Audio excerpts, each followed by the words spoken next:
manure management regulations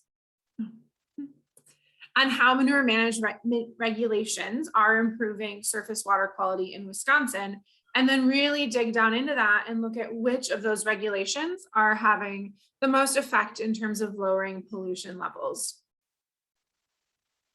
So there is a really blossoming nascent literature on point source water pollution policies. So our colleague Tina, Cohen and Kaiser, Grant and Grooms, Kaiser and Shapiro, Shapiro and Walker have really looked at a number of point source policies, especially the Clean Water Act, and found that these point source pollution policies really can be effective, that they do reduce water impairment. And then there's also recent evidence in terms of point source agriculture. So Zach and his colleague Meyer have shown that CAFOs in Wisconsin do impair water quality. And then there's also a paper that came out of Iowa looking at hog farms there that shows that the Clean Water Act can mitigate the impacts of the impairment due to CAFO agriculture. Now, CAFOs are this funny space because in a lot of ways, they do impair water, sort of like a non-point source polluter, but they are technically and legally point source polluters. And so they are regulated under the Clean Water Act. There's a much thinner literature, however, on non-point source pollution. And we know that in Wisconsin, non-point is really the name of the game. It is the source of the majority of impairment to Wisconsin's surface water. There is a really great paper by Podell and Crago that came out this year that is showing causally that fertilizer use and farmer behavior impact water pollution. And this is something that I think a lot of practitioners and people on the ground have known for years, for decades, but they have this really nice causal paper that's really showing across the entire United States how fertilizer use is a major source of our water pollution. There's also an entire literature that uses integrated assessment models, and they estimate the effects of reduction in nutrient use on water quality. However, they start from a point of assuming that the reduction occurs. And so in here, what we're doing is we're taking a step back and we're trying to figure out how and when policy can really translate to reductions in nutrient levels. And so we are going to study the effect of a non-point source pollution policy. And again, really very thin evidence on the non-point side, non-point policy side. And so here, though, what the challenge here is that what we're trying to study is whether a policy change has an effect on behavior by farmers. And then from there, does that behavioral change translate to an ecological change? And so this is a really complex environment, both a complex policy environment and a complex ecological environment. And I just want to say that right off the bat. But that is the chain that we're trying to study is, does policy change lead to behavioral change, lead to ecological change? So the manure policy environment in Wisconsin is such that all production is subject to the state code, right? It's called NR 151, and it regulates agriculture in the state. NR 151 is enforced by the Department of Natural Resources, DNR, DOJ, and DATCAP. And so in a county, they can only enforce the portions of NR 151 that are in the county ordinance. So it doesn't mean that something's not illegal in the county if it's not in the county ordinance, because again, DNR, DATCAP, DOJ could intercede. However, if it's not in the county ordinance, it's only those state bodies that can intercede, and the county does not have enforcement power. But what we know is that our counties, this is happening through county conservation departments, they have local knowledge, they're potentially more agile because they are not these giant state bureaucracies, and they might have resources to address small violations. So we've actually really talked to our state agencies as well as the county agencies, and they'll be the first to acknowledge that enforcement on the state side is a pretty slow moving entity, especially because the state can only enforce via the courts. They can enforce with a lawsuit. And so after you violate and after there is then a manure spill, usually then they can press charges, they can take it to the courts. What a county can do is they can issue fines. And so this is part of what we mean when we say that they're much more agile, right? They're able to get there and say, you're not, your spreading is out of compliance, therefore I'm going to issue a fine right now. Versus, again, having to take it to the courts, and this is a very long, drawn out process. So what we did is we constructed a novel data set of all county manure ordinances since 2008.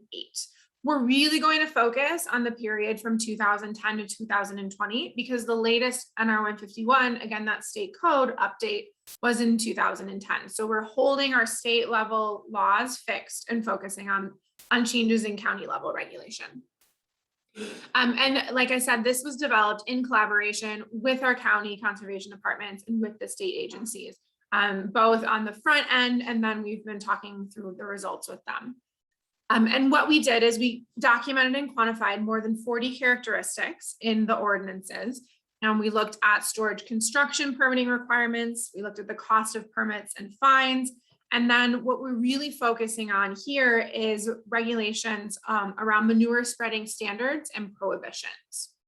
And the reason that we're focusing on that is because that in theory, those should have the quickest impact on farmer behavior. Because if you spread manure, then you immediately are subject to a change in an ordinance. However, with changes to storage construction permits, that you can essentially be grandfathered in until the next time that you construct storage. And so it's really only a small subset of farmers that are imposed upon when an ordinance passes. Okay, so to dive into the specifics of what we're looking at, there's a set of 4 prohibitions in NR 151.08, and this says things like animals can't have unlimited access to waters of the state and no direct discharge to waters of the state from your feedlot. So we look at those 4 prohibitions, then we look at a set of 6 standards. And what we realized is that these standards are almost always implemented in the same order. And often they're implemented in pairs or in groups of 3. And so that precludes us actually studying each of them separately because they're just in terms of our model, we can't pull apart the effect of the clean water diversion standard and the processed wastewater standard because they're always implemented in tandem. So what we did instead is we classified our counties as counties that have no standards, counties that have 1 standard, which is the standard around manure storage facilities, and those that have 2 to 3, which again are clean water diversion and processed wastewater, and then those that have 4 to 6. So these are the standards about tillage setbacks, phosphorus index, and processed wastewater. And then the other things that we're looking at is whether a nutrient management plan is exactly what it sounds like. It is asking a farmer to come up with a plan for where and when they're going to use their nutrients, i.e. spread manure. And so one aspect that we look at is whether or not the ordinance requires that nutrient management plans comply with 590, which is a USDA standard. And then whether or not it's required that all farms have a nutrient management plan. So in the absence of this requirement, nutrient management plans are voluntary unless you're participating in certain cost sharing programs, but largely they're voluntary. And then there are a few counties that require that all storage have a certificate of use. And so in absence of this, farms are permitted once for their storage and then never again. And so with the certificate of use, they have to go back for renewal every several years. We're also going to look at regulation that was passed in 2018 for 16 counties with Solurian bedrock. And so our Solurian bedrock is very fractured. It's often very shallow. And that means that the recharge in these regions is really fast. And so it makes the ground and surface water vulnerable to nutrient contamination. Now, the legislation was meant to protect groundwater, but again, because of the fast recharge, we do see that it is actually, there is also an indirect effect on our surface water. So with this regulation, it's required that all farms that have a field with Solurian bedrock must have a nutrient management plan. And then they also have regulations specifically around spreading, which can be as strict as an absolute ban on spreading if the soil is 2 feet or less deep. And then it gradually eases up as the soil gets deeper. Then we have a host of data sources. So we get our data on water quality from the water quality portal. So this is pulling in USGS and EPA data. And we're going to look at filtered ammonia and total phosphorus concentrations. Then we have data on dairy farm addresses and operating dates from DATCAP. And this allows us to geolocate all of our dairy farms in space. And so at any given time, we know how many dairy farms were operating in a county, as well as how many dairy farms were operating in a watershed. And we're looking at the HUC-8. We have precipitation and temperature data from PRISM. We have CAFO permits from Zach up until 2017. And then we piece this together with the most recent permits from DNR. Unfortunately, their system is such that we can't currently get the count of head, which is what Zach had in his CAFO paper, which was incredible. But their system is kind of a little bungled at the moment. We can't get animal counts, so we just stick to CAFO permit counts. And then we have data on our point source polluters that are permitted under Clean Water Act from the EPA. And we also include crop production from the USDA cropland data layer. So all of this goes into our econometric model. Our outcome variable is the mean pollutant concentration, either of filtered ammonia or of phosphorus, in a HUC-8 in a given year, in a given month. So we take all of the water quality readings in a single month in a HUC-8 and we aggregate them up. We take the mean value. And then we constructed this variable that represents our ordinance environment. And so of all of those ordinance aspects that I talked to you about, we take the count of farms in a HUC-8 that are in a county that implemented that aspect of an ordinance, right? And then we also do the same thing with the share of farms. And then we do control for weather, right? Precipitation and temperature. We control for the total number of farms, for cropped area, and then for our non-CAFO point source polluters and our CAFOs. We include HUC-8 fixed effects. So those soak up everything that is sort of fixed and inherent to a watershed. And so we know that the geology and the geography of the Northwoods is really different than that of, say, Waukesha County. And so that everything that's unchanging about those different HUC-8s is going into our HUC-8 fixed effect. Then we have our year fixed effects, which are capturing everything that was shared across the state in a given year. So for example, if it was just a particularly wet year, yes, we would get some of that with our weather data, but also we're just going to absorb more of it in the year fixed effect. And then we have our month fixed effects that do the same thing in terms of, we know that water quality looks really different in April with snow melt and all the runoff associated with that than it does in December. And then we cluster our standard errors at the HUC-8 level. So we have this map that shows us our HUC-8 boundaries and our county boundaries. And what I really want you to see from this is that they're completely unrelated. County lines were not drawn with HUC-8s with water in mind. And in particular, this can create some funny things where, we have in a given HUC-8, we might have it being influenced by a wide variety of counties, or just portions of different counties, and that also counties can influence multiple HUC-8. And so what we assert is that our HUC-8 ordinance levels are as good as random after we control for characteristics of the HUC-8 and the year. And we argue this because the ordinance level in the HUC-8 are driven by county level politics, but again, because those boundaries are so not related, then we can see, a small change in county level politics in one area will have some effect on multiple HUC-8, and the county level politics are not at all determined by our HUC-8 boundaries. Now we do run an event study to confirm this, and we do find that there is no lead up effect, that there is no lead up effect, and that it does look like we are having these exogenous changes in our treatment. But one concern might be that farms actually were to relocate due to the ordinance, and we fixed our farms at 2010 levels. Okay, so what we find is that particularly for ammonia, when farms are required to have a nutrient management plan, the levels of ammonia go down in the HUC-8. And when we actually look at the effect over 3 years, we find that the effect is both for ammonia and phosphorus. We also find effectiveness of our Solurian Bedrock regulation, but somewhat curiously, we do find that nutrient levels increase when counties go for that full sweep of all of the standards. So we have a number of additional specifications. Again, I talked about, we look at the 2-year lags, and we also measure quality at the monitoring station level. So to conclude, we find significant improvement in water quality after the passage of the Solurian Bedrock regulation. We find additional evidence that nutrient management plans improve water quality. And this is really heartening because our extension agents, our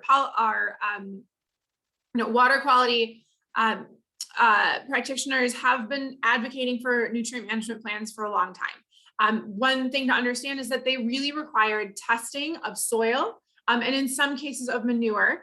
And then they require detailed planning of spreading to make sure that crops are adequate to take up all of the nutrients, and then the nutrients aren't available for runoff. We also find that increasing the number of standards either shows no effect, or at the later stages, the opposite effect. But here we're very aware that they might be having longer term effects in the landscape, and we're just not observing them immediately due to legacy effects. And last caveat I'll say is that, again, we understand this is a really complex policy and ecological environment, and we really look to return to this in a few years, and continue analyzing this down the road. So thank you so much. Thank you. This is great. We're going to just hold questions right now and switch to Zach's presentation. And so I know I have a lot of comments and questions, but I'm just keeping notes on the side, and I hope you guys are too. Great. So thank you. Zach, you can take it away when you're ready. All righty. All right. Thanks for the shout outs, Marin. It's always good when other people read your papers. I always just assume an editor and 2 reviewers read them. So it's good to know. No, I've read your paper many times. Awesome. Okay, so I'll go into full Control L, I think is full screen. Yeah. All right. So are we looking good? Was it all? Okay. All right. So again, thanks for inviting me. I'm glad to be a part of this network. I'm presenting a paper today that I was working on. I was actually out in Montana. I was a fellow at a research institute this summer, and I worked on studying a policy from Wisconsin. So as Melissa kind of gave me grief and said, wow, you get to go to Montana to study Wisconsin. I said, yeah, that's how it works. But this is, I work with my co-author at Marquette. So it's the same co-author in the paper that Marin referenced. I don't know, Melissa, if we allow those private school folks into our network, but he's also in Wisconsin. We've been doing a lot of Wisconsin water quality stuff. So what I'm presenting on today is an examination of WDNR's water quality trading program. So we're looking at the end result. So our outcome is not a water quality measure, but it's the utility bills that individuals pay. So we're looking at this water quality trading program that in theory is going to lower the costs of water utilities that have to comply with regulations in Wisconsin. And so we examine if they pass through any of these savings, or if the companies are having high, or the water utilities have high compliance costs, do they pass on these costs to end users? So what is a little bit of motivation behind? So right now in the United States, and this is kind of I give a little bit of background on water quality trading. I don't know how familiar people are with the system or the programs, but currently in the United States, water pollution control policy is almost exclusively command and control regulation at point source wastewater dischargers. So point sources again, being those that are discharging directly to from a pipe to a surface water body. It's very easy to regulate these sources, right? You go to the facility, you see the pipe, you can examine the water and look at the concentration of the effluent. So this has been the standard since the 70s. It's worked very well. So pollution and compliance and water impairments from point sources at present are really, they're pretty low. There's a lot, EPA, state environmental protection agencies have really cleaned up the water in the country since the 70s by controlling point source wastewater dischargers.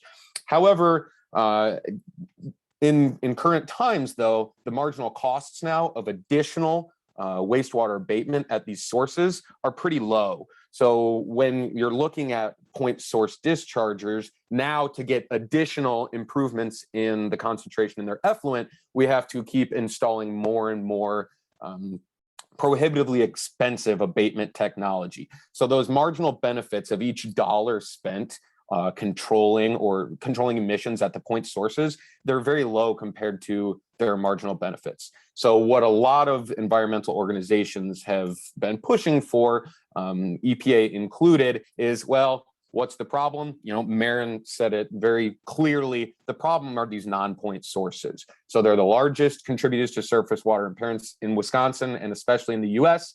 And their control is actually a pretty cost-effective option, right? Rather than installing tertiary treatment technology at a wastewater treatment plant, it's going to be much more cost-effective to, say, install plant cover crops or convert row crops to permanent vegetative cover. There's a lot more benefits to be made from your marginal dollar of pollution abatement. So these non-point sources, that's where we want to go. But unfortunately, the Clean Water Act it basically ignores non-point sources. There's a couple sections I'll talk about in a minute, but in polluted waterways or water areas, 303D does control the amount that's coming from the entire watershed, non-point sources included. But in the traditional Clean Water Act, there's nothing that's controlling these non-point sources. And it's been very difficult, as again, we're all probably well aware. Picking on farmers through regulation is not going to be very politically feasible. So it's very difficult to bring in non-point sources through statutes. So one way, and as I mentioned, EPA and environmental organizations have really pushed this use of what are called water quality markets. So in water quality markets, water quality trading is a type of activity in water quality markets. But what happens here is the point and non-point sources, usually within the same watershed, they can trade emission offsets. So the point source can pay a farmer upstream to install some sort of best management practice on their land, and then the point source can get credit for those emission reductions.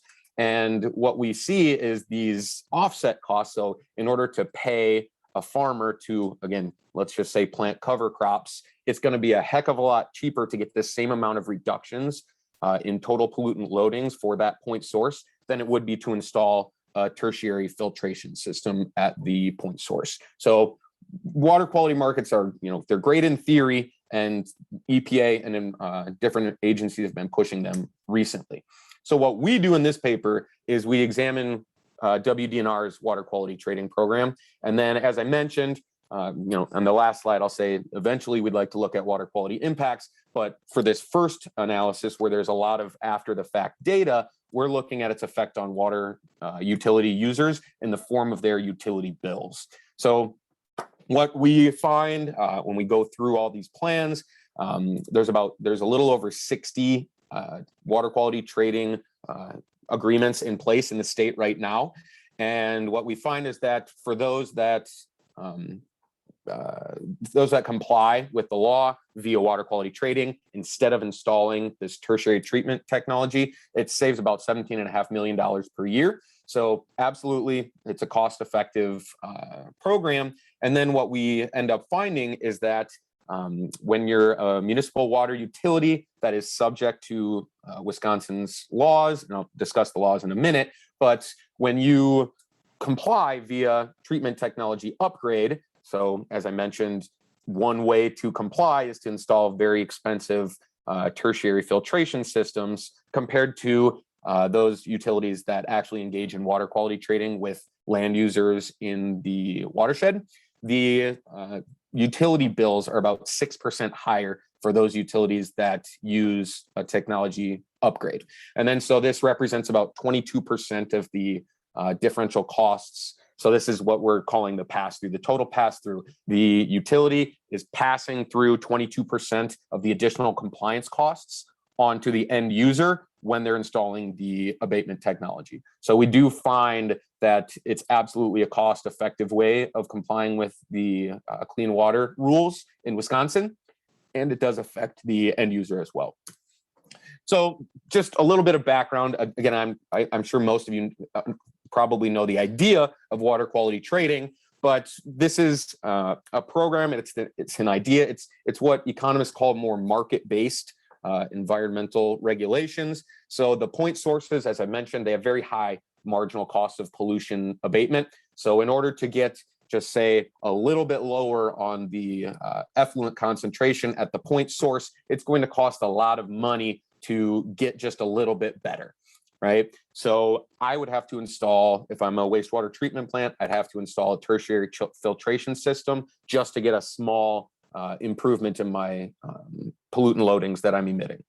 But the non-point sources, it's much cheaper. There's basically no control now. So starting a little bit of control through best management practices such as land conversion, retiring of dairy cattle, planting cover crops, no-till, all of these sorts of practices, they're relatively cheap compared to the abatement technology requirements at the point sources.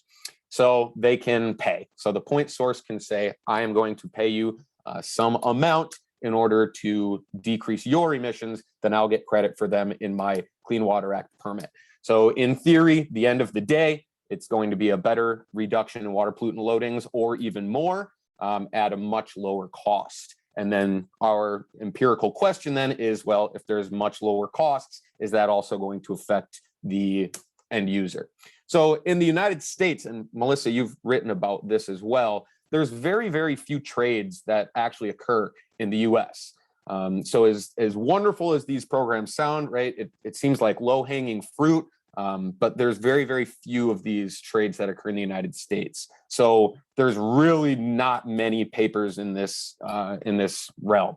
So water quality trading is pretty much been ignored, except for here's why it's good, here's why it doesn't work. So there's very few ex post analyses program evaluations of these programs. So the main reasons why water quality trading is not happening is because of the uncertainty in emission reductions. So the non-point source, it's very difficult. That's why it's non-point. That's why the non-point sources are not really regulated under the Clean Water Act. It's very difficult to identify or say who is causing these emissions. It's very difficult to quantify how many pounds are coming from each non-point source.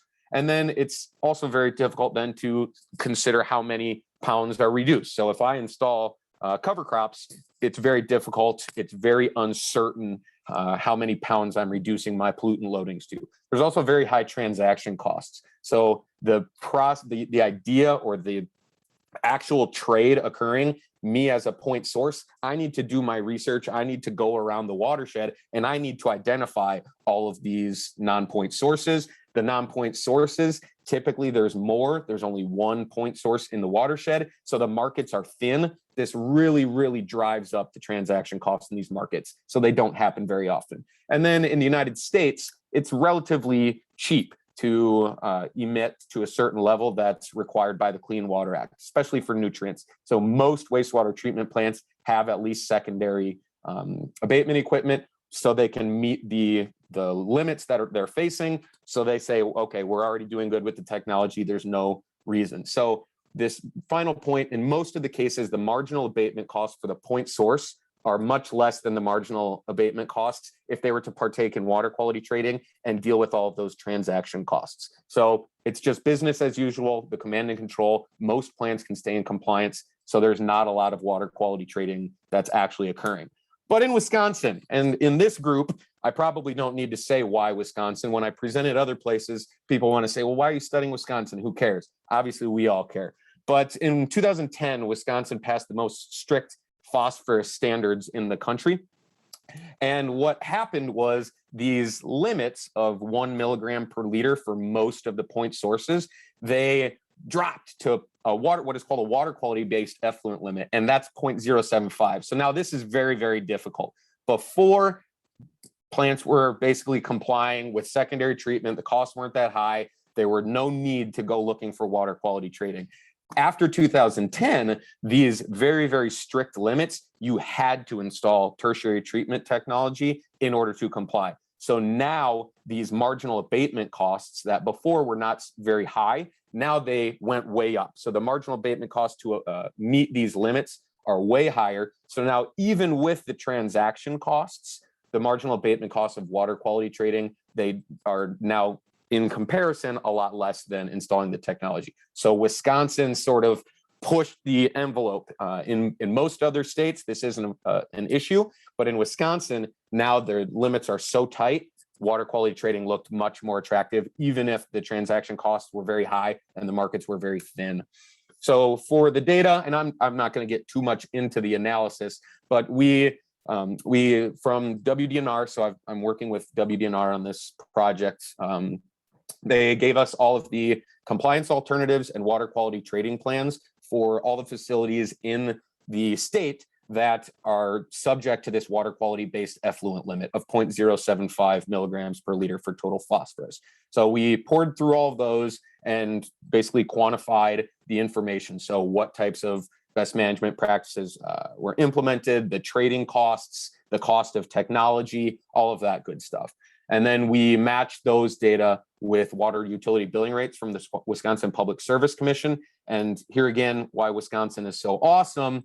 I talked to an individual at Wisconsin Public Service, and apparently no other state in the country provides water utility billing rates at the frequency that Wisconsin does. So Wisconsin obviously is a state that we all love because we live here, but it's great for data. It's great because of the new strict phosphorus limits that basically led to more trading happening.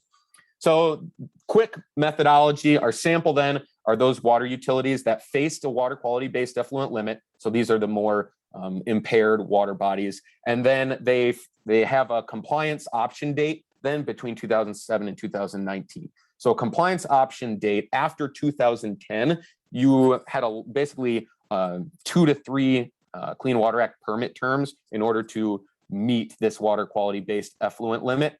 And so after your first permit reissuance after 2010, you were given 4 years to say, here's how we're going to do it through an abatement technology upgrade or through water quality trading, how we're going to comply.